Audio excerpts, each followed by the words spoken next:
Hello friends, गुरुजी classes में आपका बहुत बहुत स्वागत है। दोस्तों, आज का हमारा टॉपिक है जिम्नोस्पर्म्स। ठीक है दोस्तों, जिम्नोस्पर्म्स बहुत ज़्यादा इंटरेस्टिंग है क्योंकि आपने इनको ज़रूर देखा होगा। अगर ऐसा नहीं देखा है तो आप लोगों ने मूवी जो 90s की जो मूवी थी तो वहाँ पे आप लोगों ने जिम्नोस्पर्म देखा होगा। जो गाने चलते थे ना, पहाड़ों के जो गाने चलते थे, वहाँ पे बड़े बड़े पेड़ रहते थे, कोनीफर्स कोन टाइप के, कुछ इस तरीके से खूब बड़े बड़े से पेड़।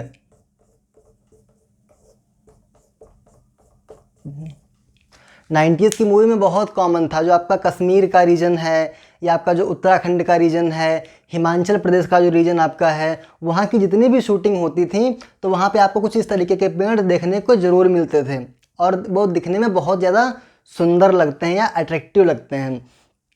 तो कुछ हम लोग आज इसको ही पढ़ेंगे, जिम्नोस्पर्म्स को। ठीक है दोस्तों, जो लोग लखनऊ में हैं तो अगर वो लोग देखना चाहते हैं जिम्नोस्पर्म्स हैं तो वो लोग लखनऊ यूनिवर्सिटी में देख सकते हैं, या फिर आपका यहाँ पे एक नेशनल बोटानिकल रिसर्च इंस्टीट्यूट है NBRI, वहाँ पे आप देख सकते हैं।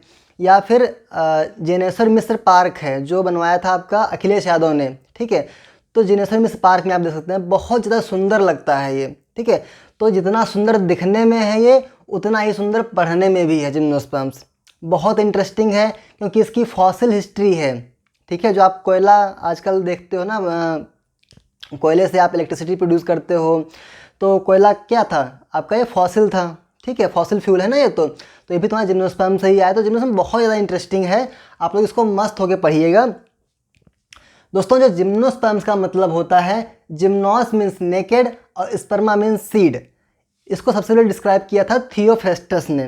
ठीक है, इसमें नेकेड सीड होते हैं, मतलब कोई फल नहीं होगा, केवल बीज होंगे। ठीक है, जैसे हम लोग सेब खाते हैं, ठीक है, या अनार खाते हैं, या इस समय आम खाते हैं, तो आम में क्या होता है? सीड होता है और सीड के ऊपर फल होता है। ठीक है ना, तो जो फल बनाता है वो कौन बनाता है? ओवरी बनाती है। और सीड कौन बनाएगा? ओव्यूल बनाएगा।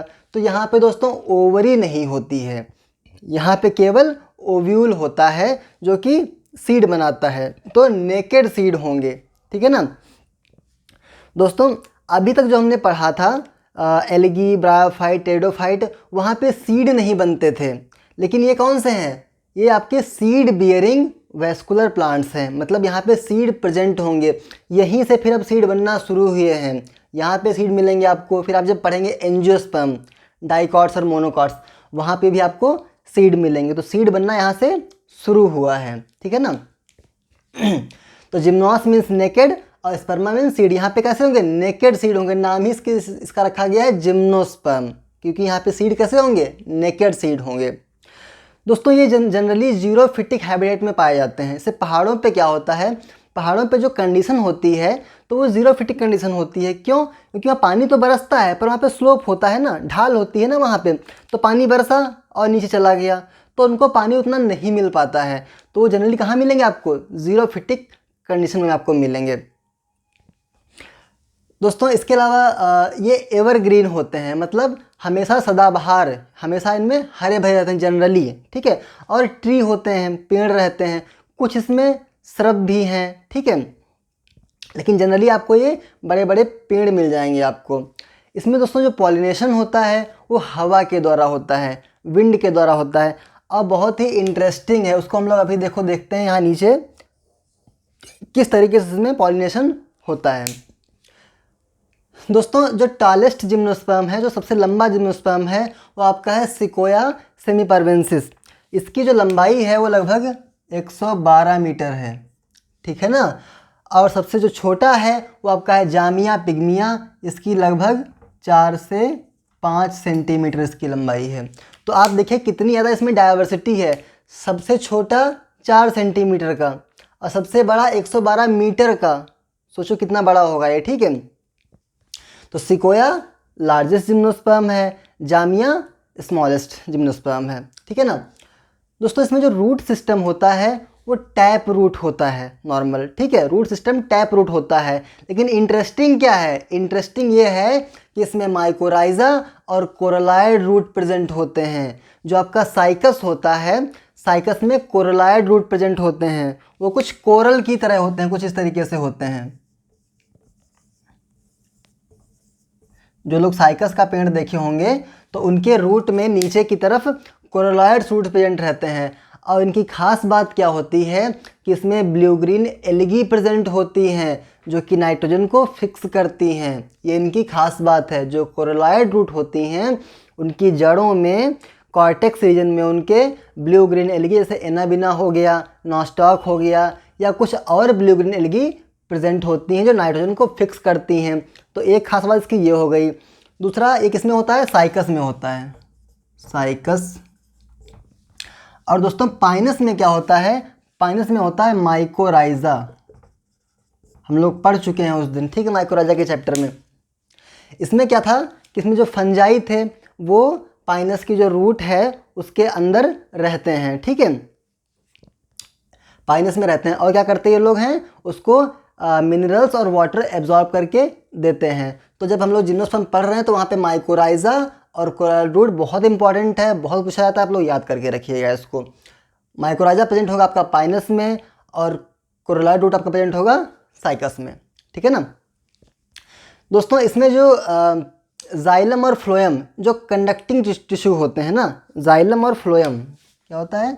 जाइलम पानी लेके जाता है, ठीक है, पानी लेके जाता है, और फ्लोएम फूड खाना लेके जाता है ना, ठीक है। तो उसमें जाइलम में इसमें वेसल्स नहीं होती हैं, ये ध्यान रखिएगा, ये बहुत पूछते हैं एग्जाम में। एंजियोस्पर्म में क्या है कि वहाँ पे जाइलम में वेसल्स रहती हैं और फ्लोएम में वहाँ पे कंपेनियन सेल्स रहती हैं। लेकिन जिम्नोस्पर्म में जाइलम में वेसल्स और फ्लोएम में कंपेनियन सेल्स नहीं रहती हैं। तो इसको मार्क कर लीजिएगा, पूछते बहुत ज़्यादा हैं, ठीक है। दोस्तों इसमें जो रिप्रोडक्टिव स्ट्रक्चर होते हैं वो जनरली कोन या स्ट्रोबिलस में प्रेजेंट होते हैं, ठीक है। कोन लाइक स्ट्रक्चर होता है कुछ इस तरीके से, ठीक है, कुछ इस तरीके से उसमें प्रेजेंट होते हैं। ये आपका पाइनस बहुत कॉमन है, आपको पाइनस में देखने को मिल सकता है, ठीक है, मतलब मिल जाएगा। इसका साइकस में कोन नहीं प्रेजेंट होते हैं। साइकस में आपका माइक्रोस्पोरोफिल और मेगा स्पोरोफिल प्रेजेंट होते हैं, माइक्रोस्पोरोफिल और मेगा स्पोरोफिल प्रेजेंट रहते हैं, ठीक है। लेकिन पाइनस में आपको प्रॉपर कोन देखने को मिल जाएगा। जब कभी आप पहाड़ों पे जाइएगा तो वहाँ पे आपको कोन ज़रूर देखने को मिलेगा, ठीक है, पाइनस के पेड़ में। दोस्तों इसके अलावा हाँ, इसमें जो पॉलिनेशन था वो कैसा था? विंड पॉलिनेशन था। इसमें दोस्तों एक मैकेनिज्म होती है, hit a few miss a lot, ठीक है ना, इसको याद कर लीजिए, hit a few miss a lot, ठीक है। दोस्तों इसमें जो विंड पॉलिनेशन की खास बात क्या होती है कि उसमें चांसेस बहुत कम होते हैं पॉलिनेशन के। मान लो यहाँ से 100 पॉलन ग्रेन उड़े तो उसमें से कहीं एक जा कर के फर्टिलाइजेशन कर पाएगा, ठीक है, क्योंकि मिस बहुत ज़्यादा हो जाते हैं। तो दोस्तों जो पहाड़ों पे जो आपका पाइनस के या सिड्रस के जो आपके पूरे के पूरे जंगल रहते हैं तो वहाँ पे इनका जब रिप्रोडक्टिव सीजन होता है तो वहाँ पे आपको पूरा का पूरा पॉलन ग्रेन से घिरा दिख जाएगा वहाँ का जो एटमॉस्फेयर है वो। क्यों?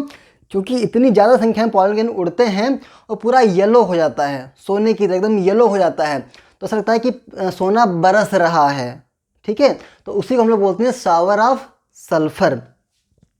कुछ नहीं है, इनके पॉलन ग्रेन ही होते हैं, इतनी ज़्यादा अमाउंट में होते हैं कि वो पूरा का पूरा जंगल येलो दिखता है, उसी को बोलते हैं शावर ऑफ सल्फर, ठीक है, याद कर लीजिएगा, पूछा जाता है एग्जाम में है कि शावर ऑफ सल्फर क्या होता है।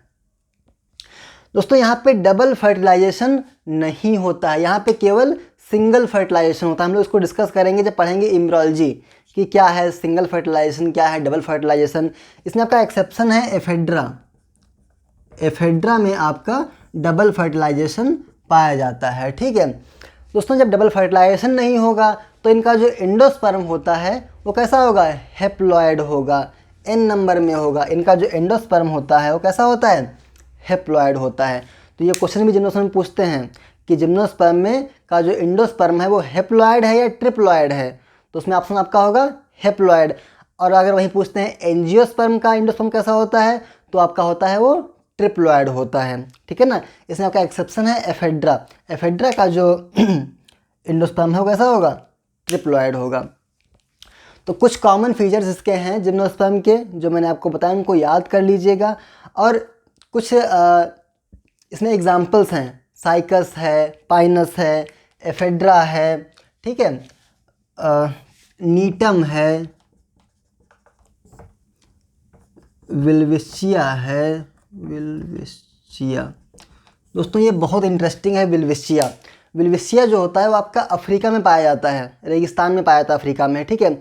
और इसमें पेयर्स में लीफ होती हैं, 2 पेयर्स लीफ इसमें प्रेजेंट होती हैं, और इसकी लीफ बहुत ही लंबी होती हैं। जिसको विल्विशिया देखना हो वो NBRI में आकर के देख सकता है, ठीक है। NBRI में विल्विशिया का एक पेड़ लगा हुआ है, ठीक है। बाकी अपने इंडिया में नहीं मिलता है, ठीक है। तो अगर कोई NBRI विज़िट करता है तो वहाँ पे आके वो देख सकता है। दोस्तों इसके अलावा एक बहुत ही इंटरेस्टिंग जीनस है जिंगो, जिंगो बाइलोबा। इनकी लीफ जो होती हैं बाइलोब्ड होती हैं। जिंगो बाइलोबा को बोलते हैं लिविंग फॉसिल, लिविंग फॉसिल बोलते हैं इसको, है, ठीक है। एग्जाम में पूछते हैं कि लिविंग फॉसिल इनमें से कौन है, तो उसमें आपका होता है जिंगो बाइलोबा। ये आपका जापान में मिलता है, अपने यहाँ पे नहीं मिलता है, लेकिन NBRI में ये भी आपको देखने को मिल जाएगा। दोस्तों लखनऊ में अगर आपको कुछ देखना है, जो लोग पढ़ने वाले हैं, जो लोग आपका बायोलॉजी या बॉटनी जो पढ़ने वाले हैं, वो NBRI ज़रूर आएँ। वहाँ पे इतनी वैरायटी आपको प्लांट्स के देखने को मिल जाएंगी, लगा के एल्गी, ब्रायोफाइट्स, टेडोफाइट्स, जिम्नोस्पर्म, एंजियोस्पर्म, बहुत कुछ आपको देखने को मिल जाएगा और सीखने को मिल जाएगा वहाँ से। तो आप लोग विज़िट करिए NBRI और वहाँ का जो आपका फ्लोरा है उसको आप देखिएगा।